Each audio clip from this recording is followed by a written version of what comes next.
Hey, what's up, everybody? Going to talk about biomass energy today, Thursday, April 2nd.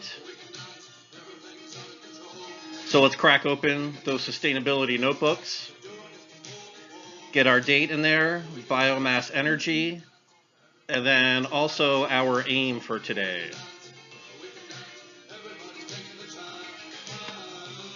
How can we generate electricity from the oldest source of heat energy? We've been burning things forever.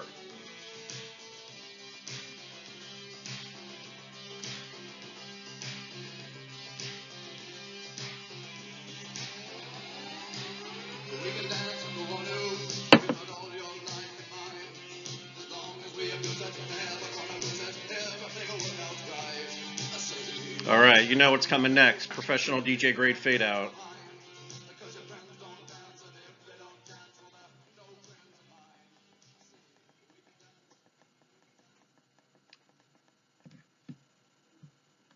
Safety dance. Get it? I wonder if they're going to nick me for copyright at some point on YouTube. We'll see how it goes. Do now. A 2018 study reported that over half the population of the country of India burns biomass, usually in the form of farming scraps, wood, and cow dung cakes, for cooking and heating, as burning biomass is the most affordable energy source for low-income households. True or false? On the left, you got a couple cows there, sacred in India. On the right, you can see a woman making one of these dung cakes. And on the left also, I don't know if you noticed, while I was looking this stuff up, apparently now it's like the new bougie thing to have dung cakes. So I'm going to go ahead and say that this is true. I think many of you might remember this. We've talked about it a bit in class. Saw it on the Leo movie.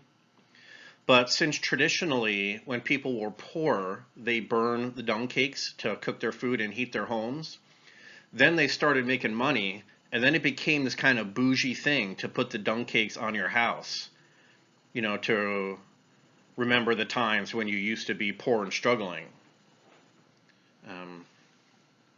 Yeah, I don't know. If anybody knows more about that, please post in the comments section. I'd be curious to hear more. All right. So half the population of India burns biomass. So that means trees, sticks, leftover scraps from gardens and farms, and then also animal manure. So half the population. In 2017, the population of India was 1,339,000,000 people.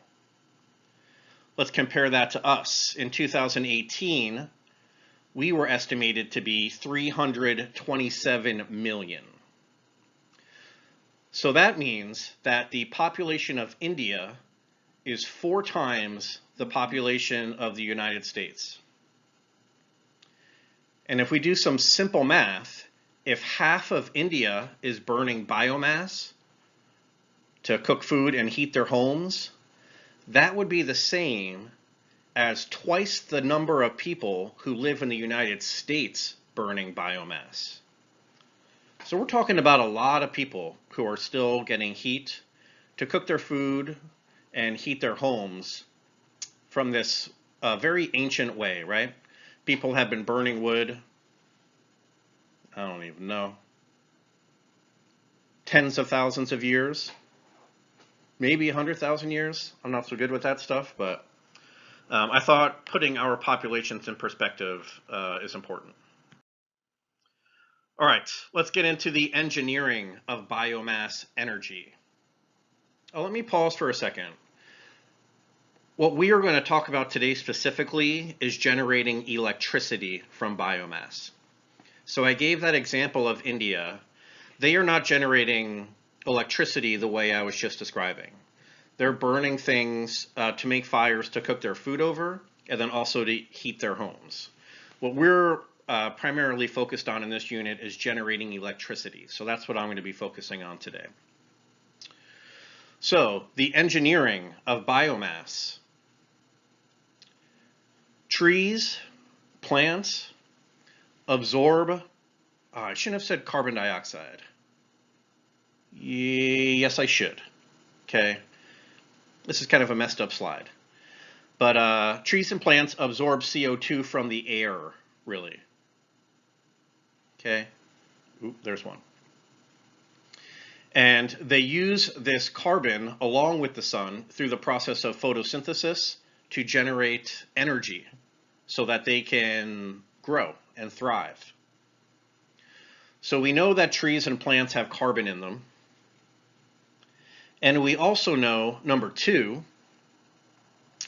that animals eat these plants or grasses for food. And then they poop. They emit waste. And their waste also contains that very same carbon that they are taking in from plant life. So when we're talking about biomass as trees and plants, it's a little different from the biomass when we're talking about manure, because manure or animal poop, in addition to having carbon, also has methane gas in it, which is a rich source of energy.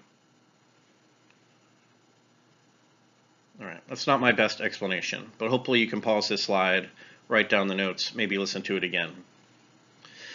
Once we get past that point, and we get to the burning of either trees, plants, grasses, or the gas that can come from corn getting made into ethanol gas, or pulling methane off of manure.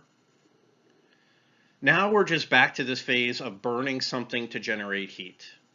And this is something that should be pretty familiar at this point because we've talked about it at least 5 or 6 times. So now that we've got our heat, we know we're going to return to this familiar model, that we are going to use heat to boil water. That boiled water will change state and become steam. That steam turns a turbine, and the turbine spins a generator. Inside that generator, metal and magnets spin around to generate electricity. There is one important thing to note with biomass, and that is this part right here. So, a big difference on biomass's impact on the environment is the ability to control the waste gases. When we burn wood, we are releasing carbon dioxide back into the atmosphere. When we burn manure, same thing. We're releasing carbon dioxide back into the atmosphere. So the better that biomass power plants can do at this phase, the more carbon neutral or even, carbon reducing they can be. If they don't do a very good job at this part, then they're very similar to burning fossil fuels. And side notes, fossil fuel plants can do this too. And carbon capture from fossil fuel plants is an emerging field of technology. I think you will see a lot of similarities between biomass energy production and fossil fuels. Fossil fuels are basically just buried biomass, right? Our microscopic ocean life, our ash trees, or the ferns that get buried underground. Through the pressure, they become fossil fuels. Biomass, we're burning a lot of that same stuff without it being buried for millions of years. Okay, let's talk about some economics. So our source of energy in biomass, a lot of the time is waste. So think about it. If you are a farmer, maybe you are a corn farmer, and after you harvest your corn, you've got all these stalks laying around, right? that kind of tree, the root part that the corn grows off. You sell your corn, which could be for a variety of uses, but now you also get to sell those leftover stalks or those wastes to get burned. Same with, say you're a dairy farm and you are milking cows and selling the milk. Now you also have a place where you can sell the manure, make a little money. All biomass is not necessarily waste. Theoretically, you could, plant hundreds of acres of trees and burn them. In that case, the trees wouldn't be waste. They were raised specifically to be a biomass energy source. Mm-hmm. Okay, but I digress. Let's come down to about how much it costs to build a biomass energy plant. This is another one that ranges, but I try to pick a number in the middle, about 12 million bucks to build the plant. And then let's talk about how much the energy costs. So again, we have our two different metrics. We have megawatt hours to describe these large amounts of energy that come straight off the plant. And then we have kilowatt hours to describe what we would see on our energy bill at home. So biomass sits kind of in the middle. It's less than coal or oil, but a little more than wind or natural gas. So it's 80 bucks for a megawatt hour, 8 cents for a kilowatt hour. So we're doing better than coal and oil. We'll come back to this, we are closer to carbon neutral than any fossil fuel. And lastly, the last metric I was able to find was 2017, which said there were about 8,000 biomass jobs in the USA. Our environmental impacts. So our sources of energy, our biomass, are renewable resources. We can replant trees. Farmers can replant their crops. Trees, plant life are renewable resources. Doesn't mean we should go cutting them all down at once, but these are things that we can recreate. It doesn't take us 100 million years to replant trees and plants. And also, our animals keep eating and our animals keep pooping. So as long as we have animals around, we will be getting manure. A lot of different information out there about whether biomass is a good energy source in terms of emitting carbon. But in general, based on what I researched, I'm going to say that biomass energy, at the very least, is carbon neutral. Which means, yes, when we burn these things, we are emitting carbon dioxide into the atmosphere, which fossil fuels also do, and we say that that is bad, that's inefficient. But most of our sources of energy of biomass, if we're talking about trees or plants, these things are taking in carbon dioxide the whole time that they're alive. So the amount of carbon dioxide that a tree or plant can absorb during its lifespan kind of balances out the carbon dioxide that gets released when we burn these fuel sources. And like I said during engineering, if the plants can come up with ways to collect the CO2 that gets released, then we become even better than carbon neutral. Then we are carbon negative. And my guess would be, with all our energy sources, over the next decade or so, we're going to get much better at that, which will be a great thing for those of us who are concerned about climate. The last one I put in here is deforestation. So if the energy producers are not mindful about where they are getting their energy sources from, they just go around cutting down forests and not replanting, that could lead to deforestation, which would be a problem. All right, our social impacts. So a positive about biomass energy is that we do not need to rely on foreign sources. when we talked about fossil fuels, although this is changing a little bit, historically we have been reliant on other countries to provide us with fossil fuels. With biomass energy, we've got plenty of that right here. So we wouldn't need to engage with other countries to secure that. Another thing that's interesting that came up with biomass, and I didn't talk it in these lessons, but we talked about this in class with wind. This supports rural communities.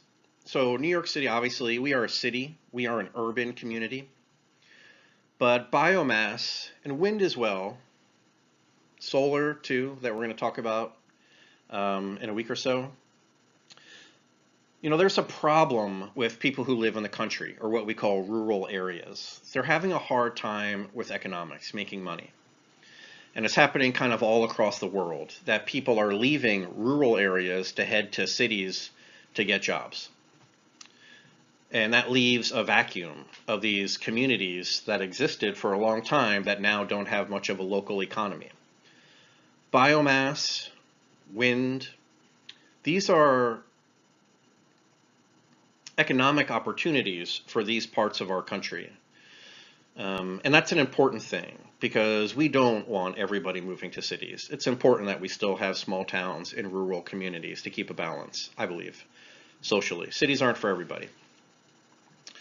Lastly, and this is sort of social, but biomass does not produce enough energy to ever become like a major source of energy for our country, but it is possible of making a good amount.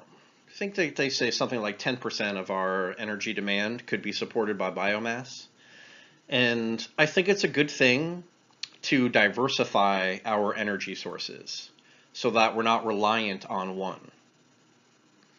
So as we evolve and wean ourselves off using fossil fuels, I think it's best to not be reliant on one. So theoretically, we could have wind power, geothermal power, solar power, hydroelectric power, tidal energy, even some nuclear energy, and some biomass energy. The more different types of energy we have, the better.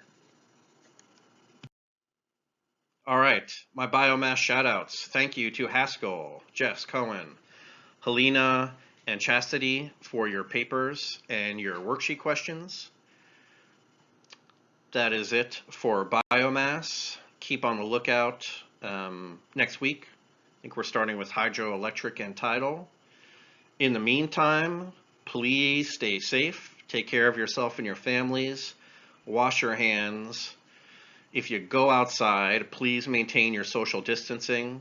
I do think it's important to get some fresh air, but please be super, super careful about your social distancing. If you were able to get one of these, put it on when you go outside. We hope that you and your family remain safe. In the meantime, let's come back to a little more safety dance.